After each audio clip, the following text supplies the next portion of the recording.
Hey guys, Hi. how you doing? Hello. Welcome to the Shewsbury Biscuit Podcast. I'm your host. You do this every time, Alex. You do this every time. You always talk over me. I am your host, Shane Hinton, and with me in the background producing is the boss. So I need to behave myself this time. So no more mucking about, guys. This is the sixth. I can't remember. This is the fifth or sixth episode. Simon, Winter, us again, Edward, and now this one. So it's sixth. Yeah, sixth. This is the sixth episode of the Producer Clear Biscuits limited series of podcasts, following Luke and Alex on their amazing adventure of producing Reduce to Clear, hence the name. So with me today is Alex and Luke. How are you guys? Pretty good. Hello, pretty good. Yeah. Thanks. Yeah, you still haven't had a haircut, Alex, so I'm a bit... I have. disappointed. It just, Have I've had a shower and I haven't done it properly. Oh, okay. I'm Yeah. disappointed at that as well. I expect you to Sorry, do your hair Shane. next time, okay? All right. I know this is a podcast, right, but I can see you, so I want you to make a bit more of an Okay. effort in the future. I'm Okay? sorry. It's all Okay. right. Luke, have a word off when we're will stop do, recording. yeah. All right. How are you, Luke? All right? Yeah, very, very tired. Having made another film the past week, but it's just Have the you? life. Yeah, it's coursework, so it was a smaller scale, but it was still bigger scale than anything I've. It's like the middle ground between Unstable and Reduced to Clear, I think. Yeah, it's looking forward to sharing it. Got to work with some more familiar, not familiar, work with some of the same people I work with for Unstable, as well as working with Gareth, who's being DOP for Reduced to Clear. So it was good. Yeah. Probably Is not it able to say A-star more. material? Is it going to top mark? I hope so, but who knows? I'm very proud of it, but I'm also spending all my free time paranoid in the edit going, continuity error, fix that color grading. So Have you started it your new job may yet? be in well. Me? Yeah. Yeah, I have. How's that going? It's going pretty good. Yeah. I didn't know Yeah. you knew about that. I know everything, mate. I'm the Shrewsbury Biscuit Podcast. We hear everything. And it is in Shrewsbury, so we should get the shop on the show sometime. Yeah, definitely. I won't say where, just in case they don't want to. But I've mentioned the show to them. Let's see You what- have, yeah, do it. We'll have them on every time. But anyway, enough about you. Because I'm. What about you, Luke? It's just. Oh, it is. No. I'm actually really excited about this one. I really am, because you brought an amazing guest with us. Do you want to do your amazing intro? Are you gonna do your weird passing between you and muck it all up kind of? Intro? Sure. This is Ninette Finch, and she is an all-star member of our cast, and she's brilliant. She's one of the UK's most prolific supporting artists, and we're very, very excited to have her on board. So, yeah. Yes, we are. That's the smoothest we've done, I think. That is, yeah. Oh, we're clean.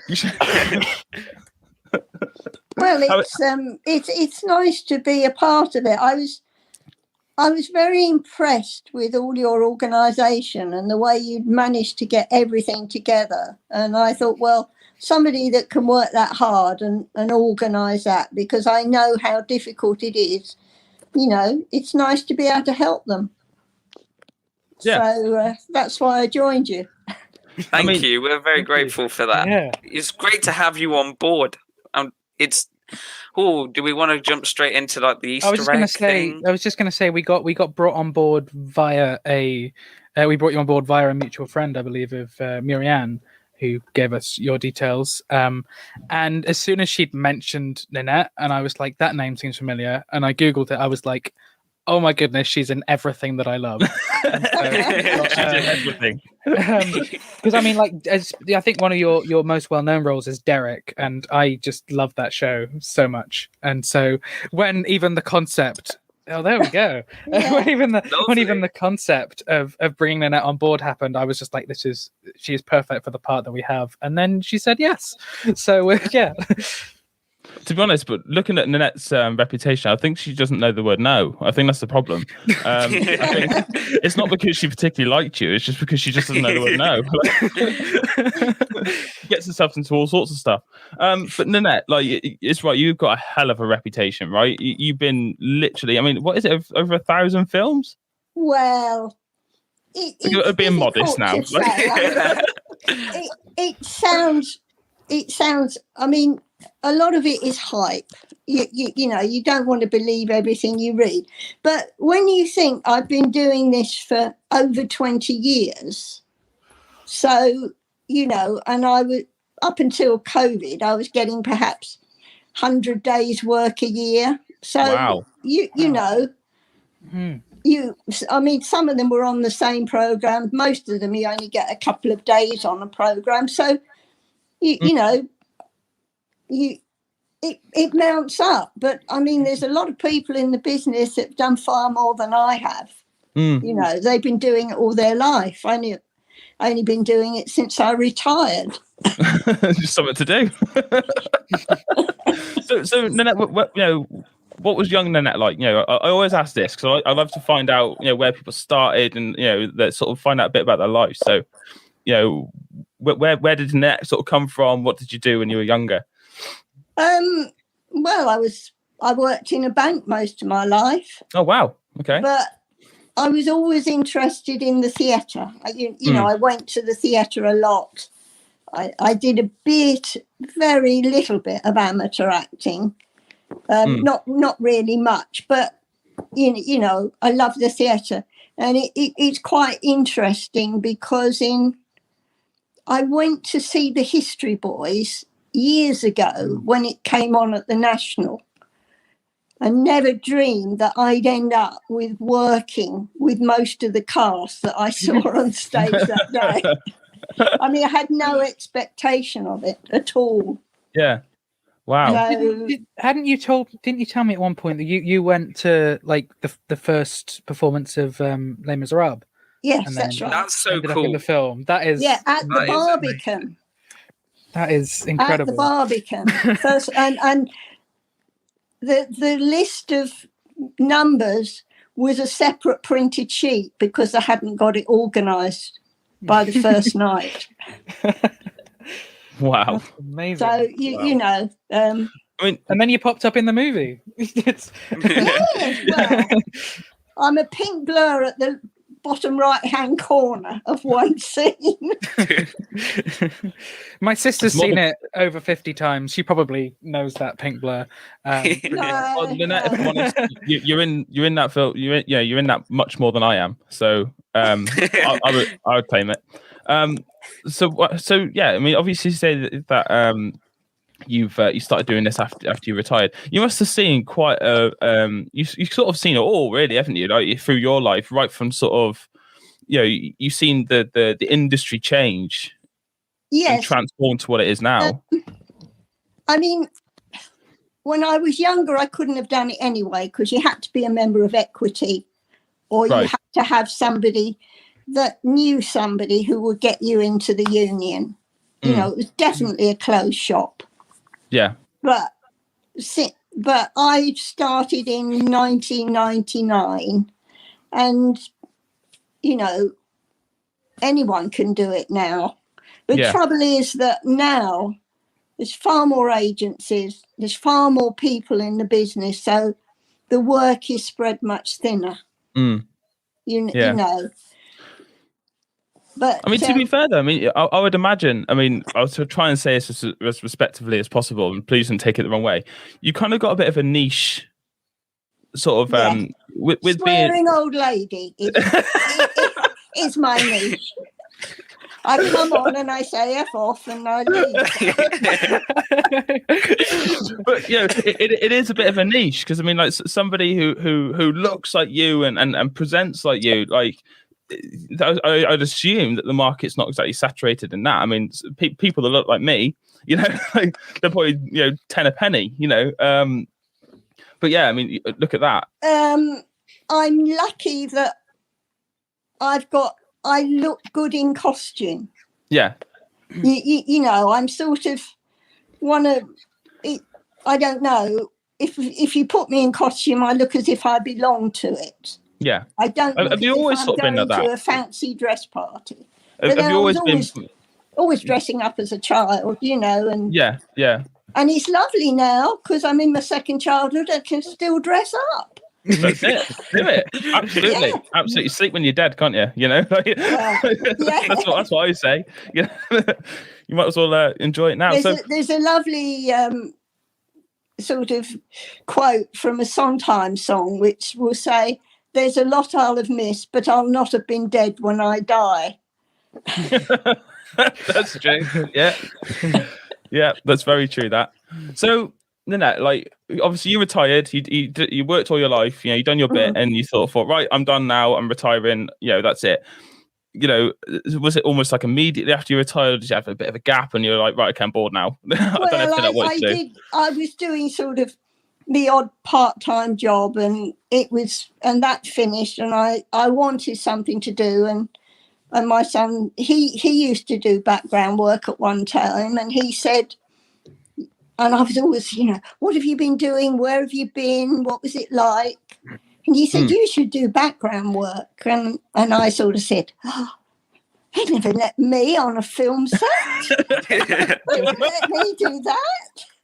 But cut a long story short, he persuaded me to join, and I started to get work. I think I got 10 jobs my first year. Wow. But that is good. Yeah. Well, then it was pretty naff. Oh. but slowly I got more, there was less competition in my age group. Yeah. Well, yeah, I can imagine. And I enjoyed it. And so, yeah, I've had a ball. I guess my main grasp of the concept of life as extras is probably that sitcom that Ricky Gervais did, Extras, about that. And I guess when you're getting into it as sort of a way of having something to do, does that make you kind of stand out more than those actors who are constantly fighting for a line or, trying to... Well, you see, you've got to take extras with a pinch of salt. When I first started, background artists never got lines. I say an extra. Specifically, we're now supporting artists. Yeah. But most people don't know what you're talking about. If you say, I'm a supporting artist, they think you've got, you're a painter or something. Picasso or something. Yeah. So... it's like production assistant instead of runner. It just sounds a bit nicer. But now you do get lines, but you can't ask for lines. If they want you to have a line, they'll do it. I mean, you never, ever talk to the stars when you're working.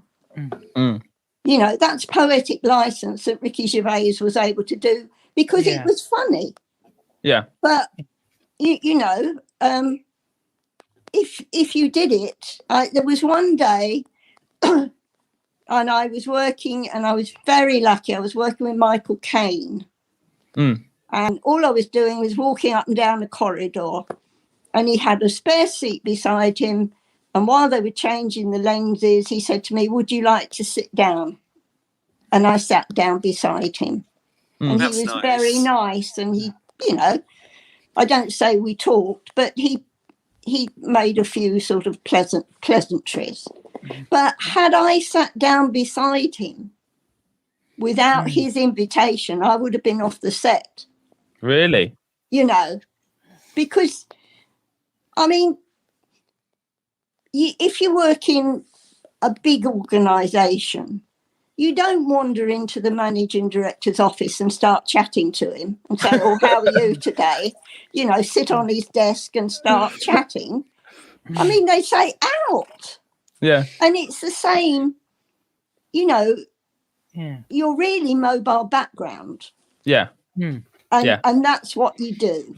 And to be honest, I had no expectations of ever getting into the foreground, let alone having parts, Yeah. And I'm just as happy still doing background because I like the work and I like the atmosphere.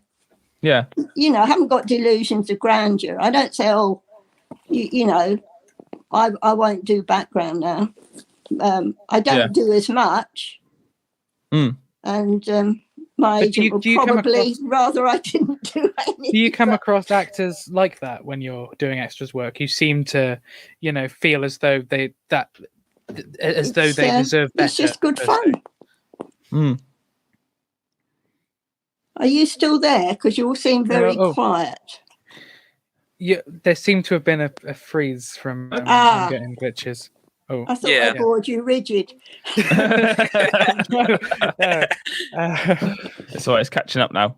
Okay. Yeah, I think we're pretty much caught up. You're lagging a little bit, Ninette, but I think we all are at points. So it'll. It's just one of those things. Wow. Yeah. I mean, so Ninette, what was your first gig when you first went? All right, let's do some acting. What was the first thing what was the first job you got? Well, first. Well, it's very difficult because all jobs have their own, nice bits. I mean, I was in Phantom of the Opera, and that was my first sort of big musical. Yeah. Was that like an experience for you? Did you sort of like, were you like, oh right, okay, I need to sort of like brush up my skills here a little bit, like, or was it like you just sailed through it?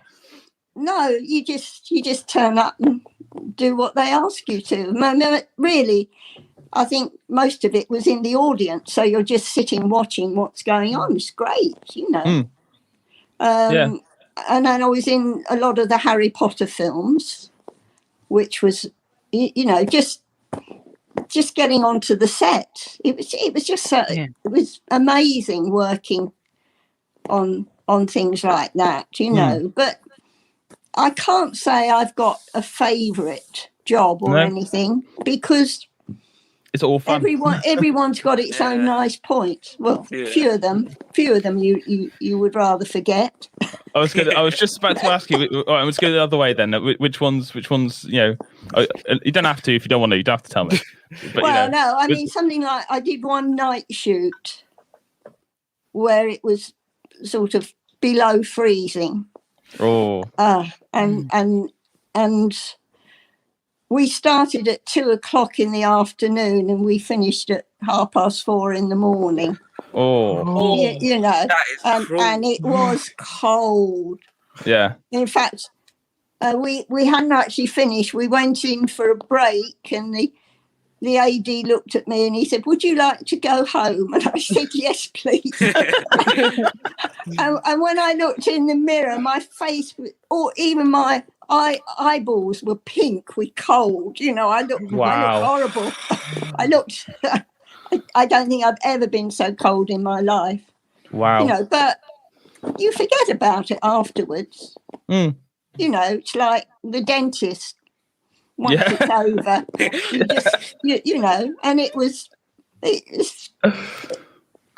an experience, So Ninette, you've done you've worked on the Harry Potter, Phantom of the Opera, some of these big films, and these big sort of sets and these like huge movements. But obviously, I assume you've done a lot of these sort of smaller scale stuff, like Reduced to Clear as well. Yes, I've done a few. I've done a few short films for people. Oh, I don't know where you are. I've lost you now. Okay, we can still see you. Now. Well, I'll take it that you're still there. I don't know where you've gone. Oh, there you are. There you go. I've done sort of short films. I did the 24-hour film challenge with somebody. I did a film for Kira Malik, Art Malik's daughter. So I've done little things like that, And is it a much difference for you then, in your sort of position, being like extra or the supporting artiste, with regards to the bigger movements to the smaller ones? Oh, I enjoy it just as much. I mean, if you do a student film or something like that, then you obviously get a better part. You get a chance to do more than you would in a film or a TV show, because you've got they ask you to do something. Yeah. So it's good experience that way. And Is there something? I mean, most of the time, as a background artist, you're not. You really only have to be yourself. You know, old lady sitting in a pub, old lady walking down the street, old lady in a care home. You know, it doesn't stretch you. Yeah. That much. But on the other hand, not everybody can be natural when they do it in front of the camera. Yeah. You know. Yeah. And that's the key thing, isn't it? It's making it look natural, so it's not forced, you know? No. And I enjoy comedy, so a lot of the little comedy roles that I get, no agent would send an actress to do it anyway. Right. You know, you wouldn't get some of the, you know, bigger sort of artists just coming in for one line, you know, to be, I don't know, to be gunged or, you know, pushed over or tipped out of a wheelchair or something like that, you know. Yeah. So, how do you find doing stunts and things like that, like the odd little kind of gunging or falling? Like, how does? Oh, I don't mind. I mean, you've got normally you've got a crash mat. Yeah. So if you've got a crash mat, it's fine. You know, I've been tipped out of wheelchairs. I've been electrocuted. I've died a couple of times. Had a couple of very touching deaths on Holby. Please post this clip on social with no context. It just says I've been tipped out of wheelchairs and died a few times, and just no further context. Wow. You've literally seen it all, haven't you, Ninette? Literally seen it all. Pretty well, yes. So do you think that that doing this sort of work and you know, it's quite taxing, isn't it? Obviously, you're saying you've been out, you're working out in the cold and that kind of stuff. It's stressful, it's long hours. And do you think that I was up at 4 this morning to get to EastEnders. As you do, you know. As you do. But I don't think I'd be as fit and as with it. Yeah. As I am if I hadn't done that work. Yeah, I was going to say, keep you on your toes, and and also you get this tremendous adrenaline when you're working, which, you know, I don't think does you any harm, to be honest. No, for sure. You remind me a lot of my grandma, if I'm honest, in that, because she is so much like you. She's like 74, something like that, mid 70s. But no, sorry, she's 80 odd. And she's still, you know, does her ironing for the neighbours and a couple of the old guys that's around the village where she lives. Yeah. You know, she still does a garden, she still does all this stuff, and I'm like, Grandma, why are you doing it? You're in your 80s. What you're playing at? You can't be putting weeds up. Like, what's wrong with you? And she's just like, she goes, I'll be doing that until I can't bloody move again, boy. You know, gives me all that, and she won't be told. You know. Well, and the thing is, if you have to yourself as you get older, but once you stop, it's very difficult to start again. That's exactly what she says. Because if I stop now, I'm not going to be able to do it. You know, and I kind of feel that myself on a sort of personal level. I mean, I'm only a young buck in this mortal coil, but like you know, even in my time frame, I've gone from a hands-on role into an office role now, and I could really feel the difference, you know. Yeah. And I think you're right. I think as soon as you start slowing down, you start sort of stopping that, you're being active and that kind of stuff. That's when the decline starts, you know. And certainly for your age as well. I think it's brilliant that you're able to you find something that you can keep. You know. Yeah, I'm very lucky, you know, so that I'm still fit enough to be able to do it, and that you know, people are still employing me. Yeah. And I suppose you can just keep doing it while they're still employing you. I suppose, can't they? Well, that's right. You know, I'll keep on as long as they want me. Yeah. So, I take you got no plans to stop yet, then. No. So you're definitely going to be in Reduced to Clear 2 then, yeah? Like, well be, yes. Luke, so let's move on to Reduced to Clear then. So do you want to just explain a little bit about Ninette's role? Oh, okay. In fact, no, I'm going to, not Luke, I'm going to put that to Alex because he hasn't said anything yet. Yeah. Okay. Well, Ninette's how much can we really say, Luke? This is what I was wondering. Probably not much. Exactly. She's someone who come on and I go off. she's someone who she's someone who comes into the shop to make a donation. Okay. That's probably all we can say. Yeah, okay. That's what. Cool. That's it. Good talk. And I'm not even sure how, because we sent you a very early draft of the script. I'm not quite sure how much of her part was in the version we sent you, Shane. Because Ninette's part has got a bit larger since then. But yeah. Okay. That's fine. So the vague, considering we're making a regular podcast series of talking about the film, and then most things you ask us, I'm like, we can't say. To be fair, this whole thing it's all been about cloak and daggers so far. It's quite amusing. Smoke and mirrors and cloak and daggers. It's yeah. But all productions are like that. You know, they don't want it known. No, for sure. You obviously, you guys sort of got put together through a mutual friend. Yeah.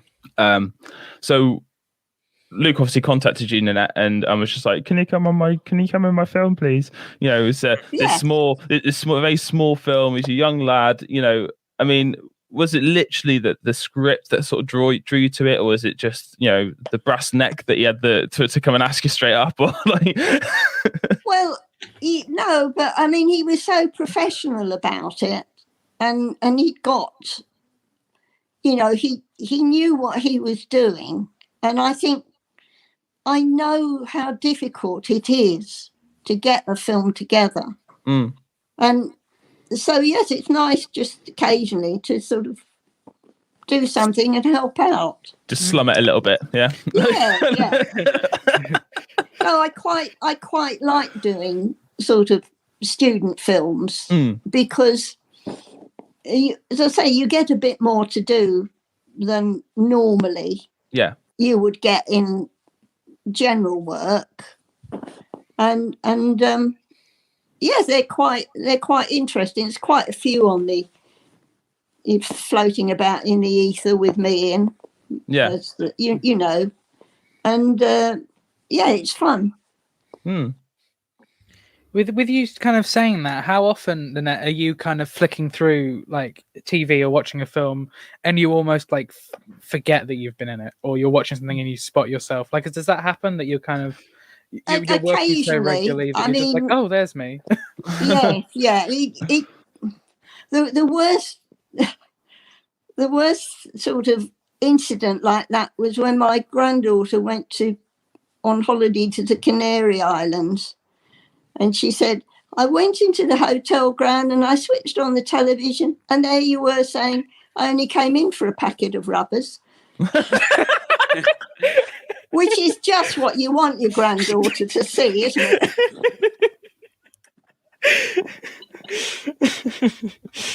And I once was on a plane, and I was in the film that came up.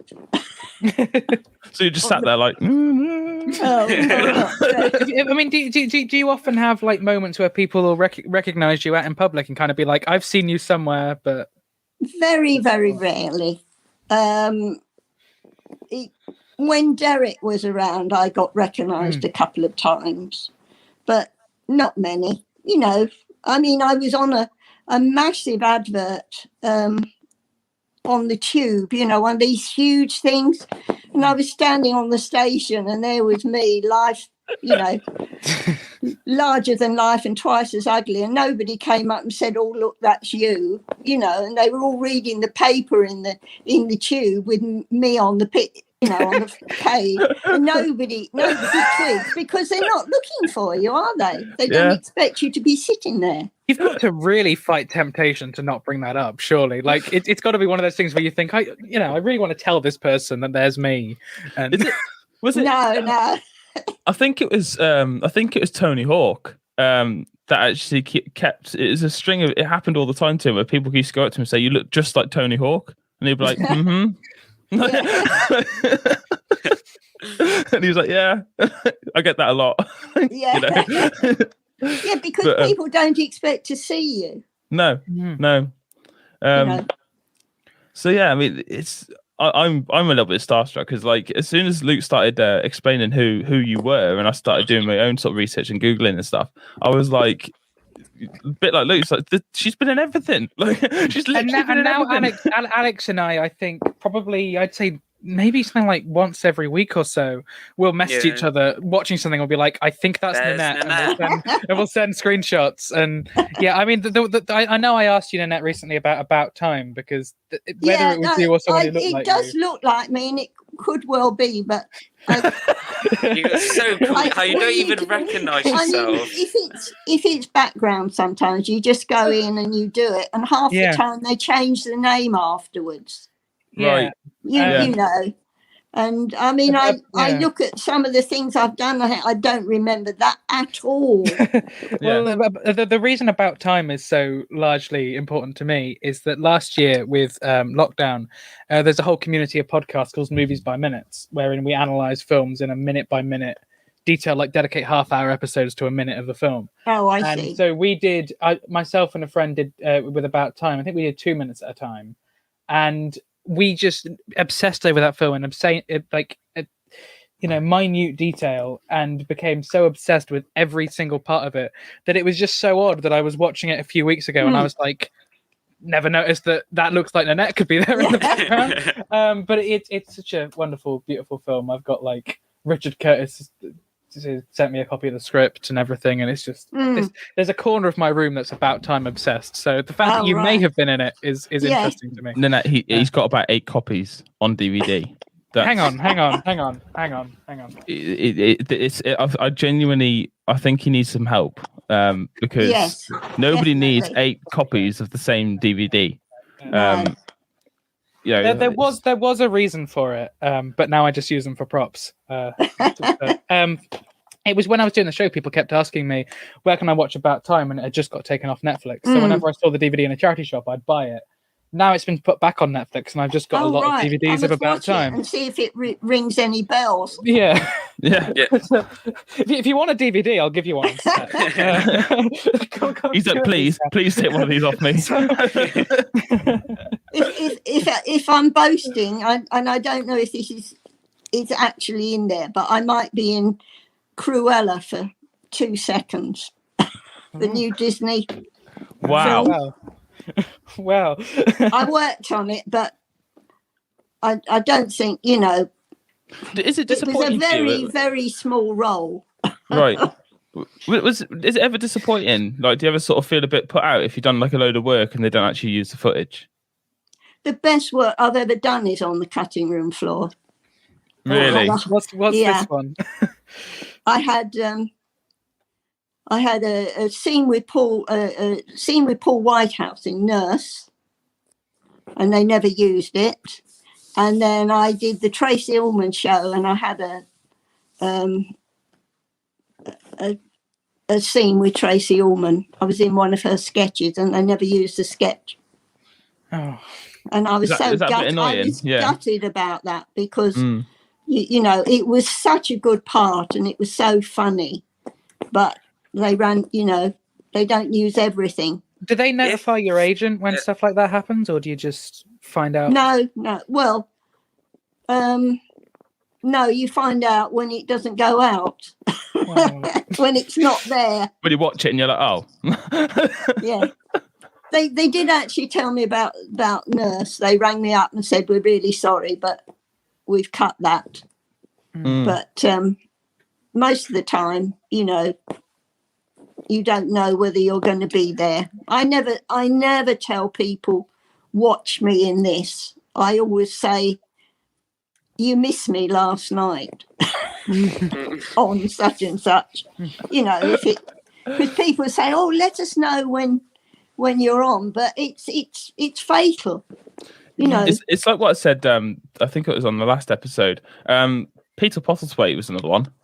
I wants to sort of was aware that he used to extra and stuff as well as act, if you know what I mean. You know, I started seeing him in the background of so many different films. He's just there, you know, because he's got a very distinctive look. You know, he has, he's died now, but you know, he had a very distinctive look about him, and so he would be cast for very sort of certain roles and certain sort of, you know, places and stuff, and you just see him, and I'll be like, he's there again, like he's there, and you know, it's weird how once you sort of, it's really odd, right, that extras, you're right, they kind of go, you kind of overlook them a little bit, but then you also notice them when they're not there.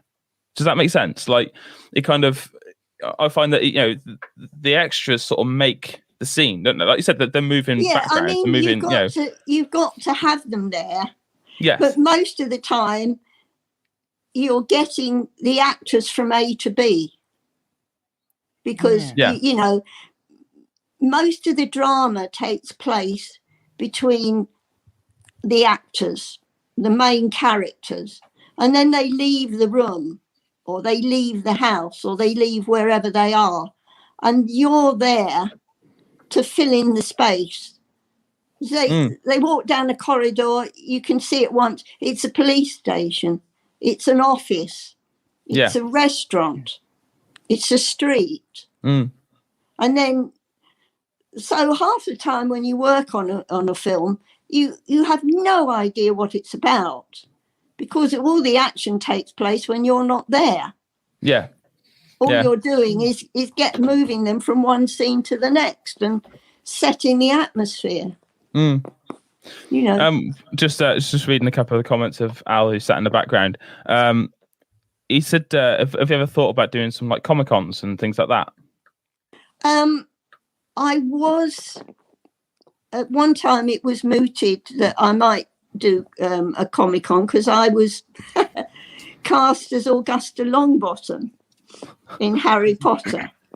You never actually see me as Augusta Longbottom, but I have the name. It went global when I was cast. Yeah, I was going to say when I googled you for some research, there was like so many Harry Potter wiki things. I know. I was like, I don't remember. You would have seen me. I was in the fight. That was all. So I guess I guess Harry Potter's kind of like Star Wars in a similar light, that at Comic-Cons they have people who were like stormtroopers second from the back, and people. So people would still be I feel very guilty about being Augusta Longbottom, because I feel I'm a fraud. Because I never actually did anything. But I do have a picture of myself in the costume. Oh, that's enough. That'll do. You know. So, you know, I'm hanging on to that name for grim death. Okay, did you have a larger part that was cut, or was it just that you were named? I was just, I was very disappointed, because I thought I would have had a scene. Yeah. Especially as I had to be, be put up for the role. But that happens quite a lot. Both you and Simon, who we've got playing the manager in Reduced to Clear, have both got small named parts in Harry Potter movies then. Yeah. Because Simon was Fat Friar in the first Harry Potter. First three, I think, actually. He was put down for the first three, and then he only did one, I think. Okay. They cut him. But was that a bit like that with go on, Matt. Ninette was also in Betweeners, which Alex McQueen did. Oh yes, that was good. I noticed you so many times in that. It was mad. It was. And I did Phone Shop. That was fun. Oh yeah. That's one which I haven't seen, but people keep telling me to watch because of how it's totally quite similar to Reduced to Clear is apparently. So. It's Phone Shop is lovely. I did enjoy that. So it was Reduced to Clear a little bit like a reunion with a lot of the actors where you're like, you're right, Simon. How you doing, mate? You know, like. I mean, we don't know yet. Do you find that with being in so many films as an extra, do you find that you start recognizing extras and you're like, I do? Well, you do get to know quite a few, and also crew. I do meet a lot of crew, and I get on quite well with the crew. Yeah, and so that's nice. You've got somebody to chat to. even for myself, just starting to break into kind of the film circuit, being mostly, indie stuff, I've bumped into some of the same people on like just short things, just like obviously not so much now, but like networking events. It's like, oh, but that's the person I saw on that movie set the other week. And it's so kind of fascinating. I say that I've been to one networking event and one film set, but it was the same people. It was quite weird. It was different stuff, but there's certain people who are incredibly popping up everywhere and doing everything to break in. It's yeah. Ninette, do you have a favorite genre to work in, or do you just like them all equally? I do enjoy the comedy. You know, I like the comedy things, but to be honest, I usually enjoy whatever I do. Oh yeah, you know, and everything's different. I mean, I've just finished The Great, and that was amazing. Is that's not sort of, well, it's amusing, but you wouldn't call it comedy. Is it are the sets different between genres? Like if you played obviously in a comedy, are the sets a bit more relaxed, or is it like, are they all stressful? Comedy's good because the dialogue isn't set in stone. A lot of it is ad-libbing, or you. I mean, you can sometimes you make suggestions and they say, "Oh, that's a good idea. We'll do that." And that's good. Quite a lot of the comedy programs, you've got one of the writers involved, so it evolves, and they say, "Oh, we'll do this." You know. I do think that in that sort of context, that's a good idea, because in for example, somebody like yourself has got a vast experience of being extras and things like that. You've probably got a wealth of knowledge to bring to it as well. Because you say, well, actually, I could do that, but I could also do this. And you don't normally make suggestions. No. I mean, you do what you're told, but you do it's a bit, you have a bit more license. I mean, when I worked on Derek, you had the script and you would play the scene, but then when you got to when it finished, quite often Ricky Gervais would carry on with another line. Yeah, he would say something that wasn't there, and if you could keep it going, the scene would go on, and sometimes they would use it, sometimes they wouldn't. But you wouldn't get that in a scripted television or film. But if you're working with the writer, they'll say, "Oh, I tell you what, why don't we do this?" Or if it's visual comedy, I was doing, it was lovely. We were doing a Paul Whitehouse show, and it was, they were dressed as the Beatles, as old people. They all had white wigs, and we were the fans. They were followed by geriatric fans everywhere. All these old ladies going, Paul, and there's one part where they're in a taxi, and they said to us, "I want you to hide behind the taxi." And I just said, "Oh, I thought we were going to go, because they go in and go out the other side, and there's two Japanese tourists in there saying, 'Oh, can we take your photo?' As they're going through." And I just said, "Oh, I thought we were going to follow them through." And they said, "Oh, that's a good idea. We'll try that." And to my delight, they actually filmed it that way, with us all going through the taxi. But that's very rare that something like this happens. I mean, normally you do as you're told. Quite often they'll say to you, "Try it this way, try it that way. Can you do it more deadpan?" Yeah. Because until you do whatever you're asked to do, they don't know what it looks like. No, I know that whenever I'm directing, it may be different with Producer Clear being first time co-directing. There may be a different balance there, but I know that whenever I do a scene, and it's probably because when I'm directing is something I've written as well, I always make sure there's at least one take where I just say to the actors, like, deliver it how you want to deliver it. Add what you need to add, change the lines how you want to do it.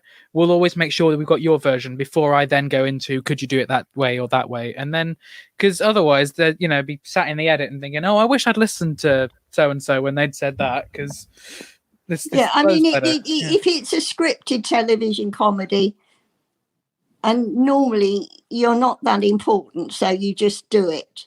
But if you've got a part, they quite often say, you do it, and then they say, "Oh, can you do it this way? Can you do it that way?" And then they say, "Oh, I like that. Do that again." And you just keep your fingers crossed you'll be able to do it again. I was going to say you actually remember what you did in the first place. Yes. Yeah, it can be, but sort of comic programs, it doesn't matter so much because the continuity isn't so important. In a dramatic scene, you've got to pick up the cut and do the actions spot exactly on each time. Okay, so God, we're going for 45 minutes already. That's gone quick, isn't it? So what we've been doing, Ninette, over the last few times when we've been having guests on, to be honest, you can blame Luke for this. This is Luke's fault. We started to do it was winter first, and then it was me who said, winter. That was fun, let's do it again. So we do a little bit of just a quick improv. We take turns to do a little bit of improv. We just have a little scenario and we just have a bit of fun with it. But we don't let Alex write the scenarios anymore, because last week, what the heck was that, Alex? Yeah. This is where it all goes to pieces. Yeah, pretty much. Yeah, well, last week, Alex came up with this weird concept right off the top of your head about like being in a spaceship with a monkey, and you had me play the spaceship for some reason. I don't know what was happening there. But, I don't know. He had it locked and loaded ready, I think. It was a little bit disturbing, but it's not like that. So Alex has put to us. So the improv is some kid has barged into you and ran off with your bag. Best reaction wins. And I think I'm gonna, just because of the terrible performance last week with the suggestion for the improv, I think Alex should go first. Sure. There's someone who's playing the kid.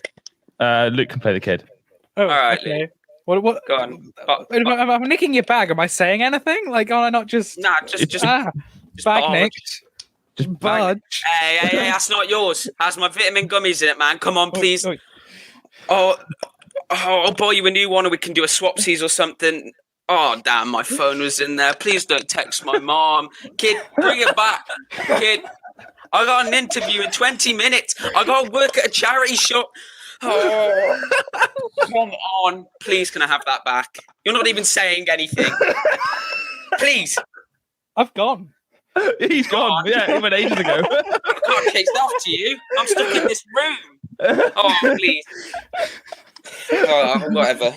Okay, kid. Okay. That's that. And shopkeeper, another set of vitamin. Alex is gonna go and cry now. Okay, I reckon Luke should go next. All right, Alex, you're the kid now. Okay. You're the kid now. Well, I'm taking this. And... wait, hang on. No. I can bribe you. How? Would you like a copy of a about time? I knew you were going to say that. No. What about 2? Don't. Oh, you drive a hard bargain. Any 3? More? I'll take 4. Final deal. Final offer. 4? You can have your bag back. Hang on. How about 4 plus the official novelization, a copy of the screenplay? I don't want that. I just want the DVDs. Just one hand on the DVDs, one hand on the bag. We'll do a trade. All right. Okay. On the count of 3. 1, 2, and I've taken those too. And now I can keep them in this bag. And now I'm left with only the 1 DVD and my Blu-ray. That's a shame. That's not my problem though, really. So, bye. And you're probably the most polite thief I've ever heard in my life. Well, Okay. at least both of you have not got anything particularly hard to follow up on. I reckon Ninette should go next, and let's have Luke as the kid that's stealing the bag. Oh, nicked. I don't know what else I do. Oh, Nick. Come back. You can't take my bag. You can't. It's got my keys in it. What do I do? You horrible child. You are horrible. You are despicable, Luke. I'm not even in the shop and you are evil. I don't want to talk to you. I'm actually going to cry. Oh my God. Yeah, I felt bad. This wasn't a comedy. I just felt bad. Nick the bag and you felt bad. I tell you what, if you have something stolen, you don't actually say anything because it's so quick. And you just stand there and look and you think, I don't believe that. I had my phone taken out my hand by a couple on a motorbike. I'm so sorry if this improv session is I just stood there and triggering memories. I was saying, come back. I mean, it was stupid. They couldn't hear me. They were halfway down the road. That sounds like the sort of my phone. I'm going to sounds flat almost blame like a Al for character this. that- I'm really sorry, Ninette. This is like. I am so sorry.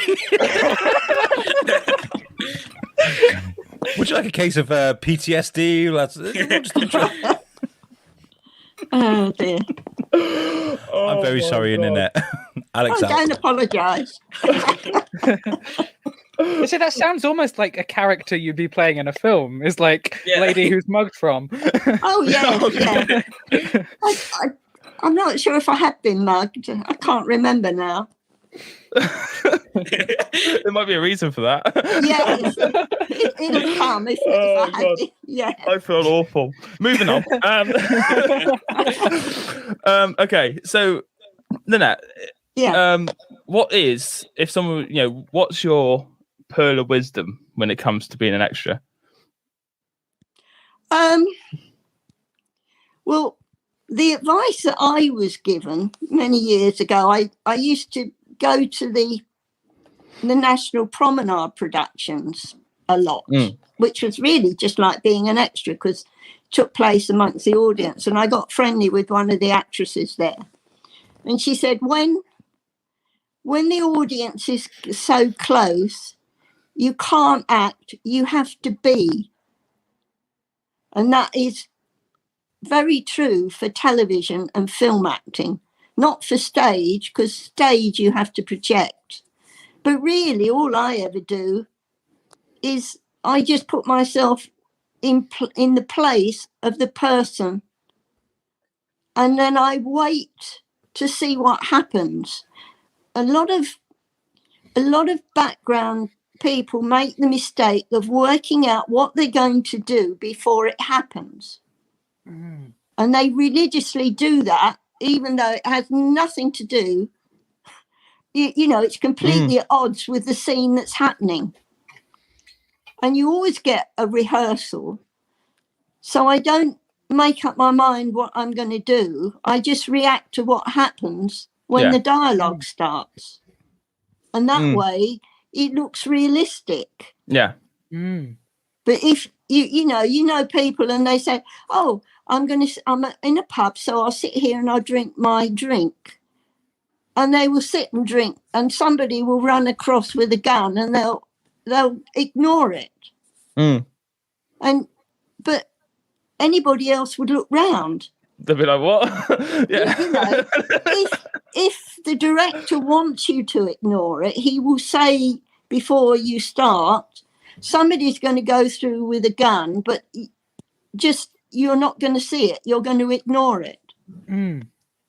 But otherwise, I try and react as I would do. If I'm crossing a road, all right, there's no traffic, or, most of the time there's no traffic or only a specific car or something. Yeah. But I always stop at the curb and look right and left because you wouldn't walk out into the road without looking. Whereas a lot of people think, oh, I've got to go from there to there. So they just go. Yeah. And you know, so it's easy enough.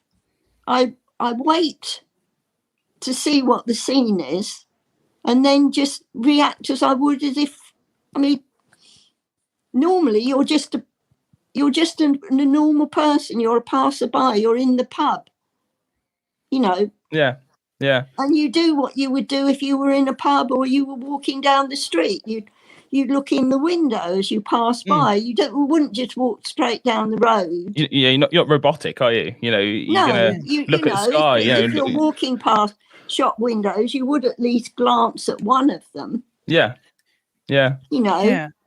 So you know, you don't just, if they say we want you to walk that way, you don't just walk. You've got to walk down the street as if you were walking down the street. The street. Yeah. I remember kind of amidst my about time obsession, there was a behind the scenes clip of one of the main moments in the film is it's a big wedding scene, and it's just chucking it down with rain, and then they're under like a sort of, I forget the word, they're under like some sort of shelter, and it all rips down on them, and they're all soaked. I remember in the behind the scenes, like Richard Curtis saying, like, don't act like you've been hit by a bit of water you haven't been hit by. Like he says, just go for it. Because people will notice. And he just and you know, he says, like, you know, if you find it funny that the water's landed on you and you're not kind of shocked, then laugh. And you know, it's just and I think that's kind of definitely it. And the fact that that's a thing he had to say was the point where I started realizing, oh yeah, like it would make sense to people if they just scream that you're getting hit on by water, that they don't think to act. See, if you act it, it's wrong. Yeah. You know, you don't need to act anyway, because you know you're just doing what you would do normally. You know, if you're in a hospital and they say, "Oh, go up there and turn left," you'd probably look at the sign above to see where you're going. You know, which way do I go? And then you know, and if you're a visitor to a hospital, most people don't know where they're going. And even if they do, they usually check that they're going, you know, they've got the right corridor. And maybe go through a door and then realise it's the wrong one and carry on walking. Like, that kind of thing. So, you know. Well, you don't sort of, that's overdoing it.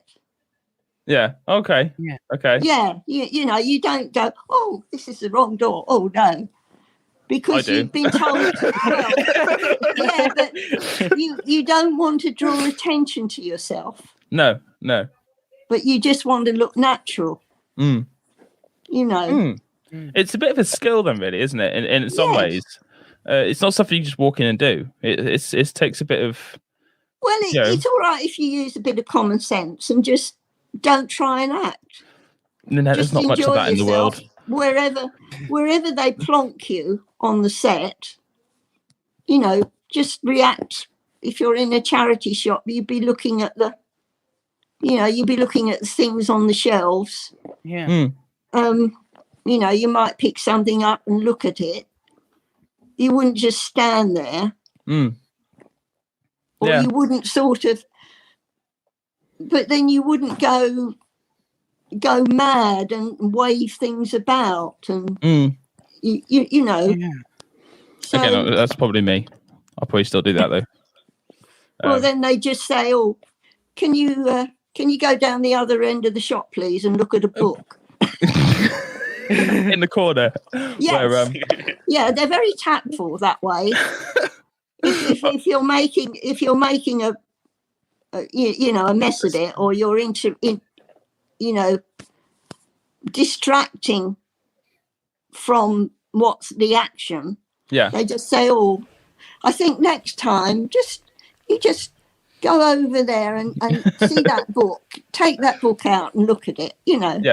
Yeah. Boss man's back. Oh, hello, boss. Okay, I'm taking executive control here because we're running short on time. Ninette, where can people find you, first of all, before we do this? Where can people follow you on any social medias? Well, I'm not very good. I'm not very good. I'm trying to come to grips with Instagram. But I've never got my head around Twitter. I cannot. Neither have I, Ninette. I can't do it. I can't do Twitter either. So you're not on your own. I do put your picture on Instagram, but that's about it. Instagram is great for the line of work you do because you can be like, I'm on this set, I'm on that set. Here's this, here's that. I mean, you can't. Well, you can say you're not going to be allowed to post any photos. You can't post anything, not until after it's out in the media, or you get shot, or you never work again. Actually shot. This is why it's not a very competitive field anymore. Okay, so we thought we'd end this with Shane got out of improv very sneakily there. He was kind of like, oh yeah, we're moving on. So I thought we could do it so that, Ninette, I want you to hold Shane up with a gun and rob him. Okay? Let's see if we can get this done. And Shane, you've got to panic. It's improv. Let's do this. What do you reckon? Okay. Excuse me. Hello? Stick 'em up. Yeah. Don't Whoa. Or I'll fill you full of lead. Okay. Just calm down. Calm down a bit. Don't you dare. Just calm down. They don't call me Grandma Gunman for nothing. just calm down. Like, we can talk about this. What's going on?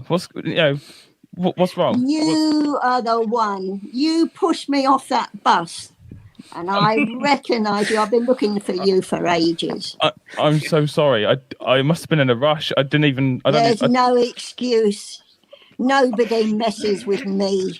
Well, you just do what you got to do. If you're gonna. Oh. That's so uncomfortably natural.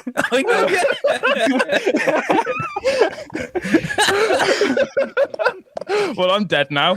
That's happened in my life. There we are. This is the first time for everything. Oh no, yeah, at least I've died once. Yes, yeah. This is twice in one episode that people have claimed to have died. I know. Well, that's it. So, actually, I died in an amateur theatre show once. So, Alex, you're the odd one out. Yeah, you need to die. You need to die at some point. Yeah, you need to die, Alex. So, yeah. Right then, guys. Look, we've been going for over an hour now. We need to start wrapping up. Luke, do you want to do your plug-in?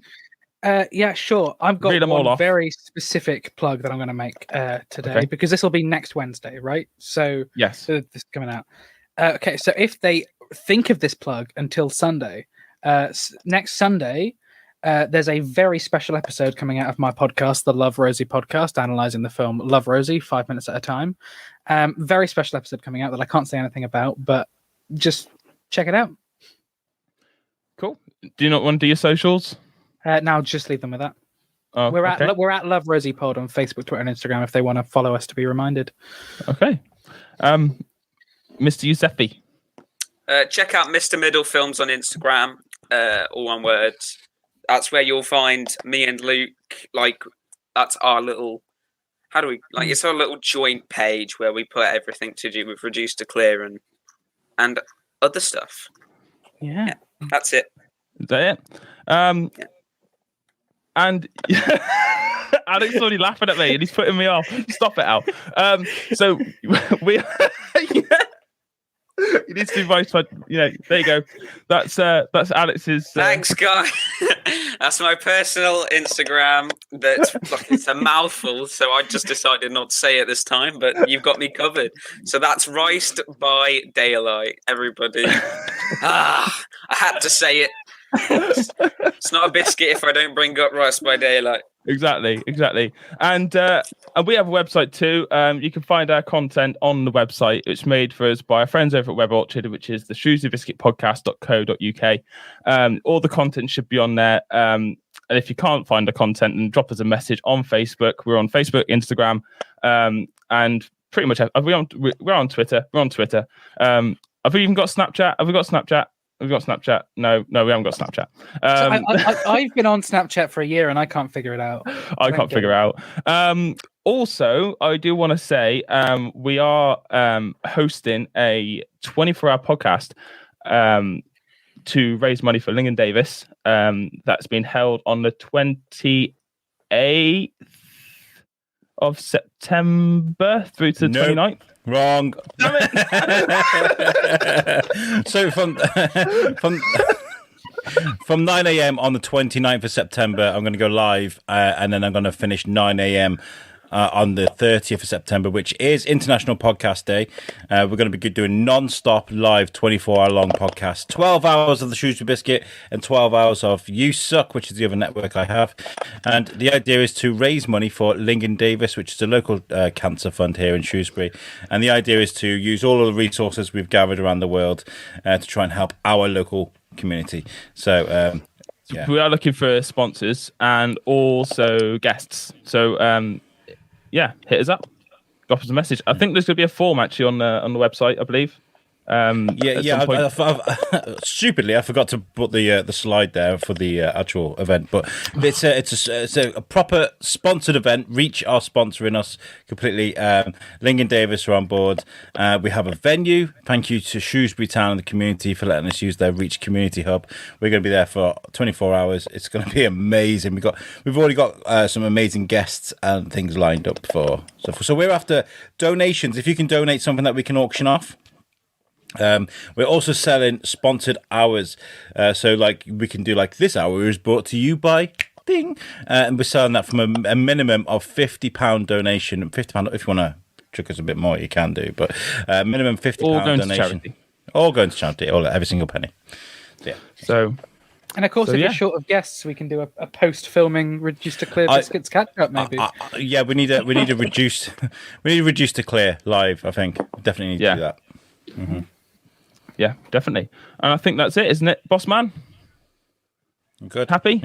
Yeah. Good. I'm not going to get sacked this time then. I'll keep trying, Ninette. I keep trying really hard. You won't sack me. Shane, you did a great job today. I genuinely, really well done. Well done. Thank you for inviting me to join you. No, Ninette, it's been a pleasure. It's been an absolute honour. And you literally, when you did your improv, I genuinely thought I was going to cry. I'm not even ashamed to admit it. I flat out was going to cry.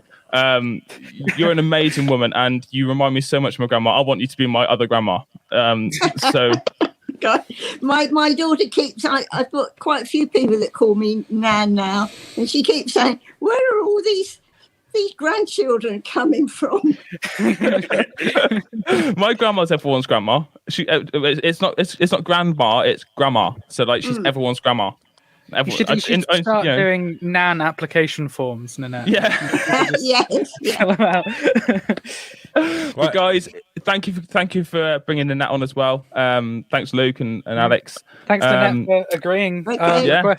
And thank you, guys. And peace out. Peace out. Bye.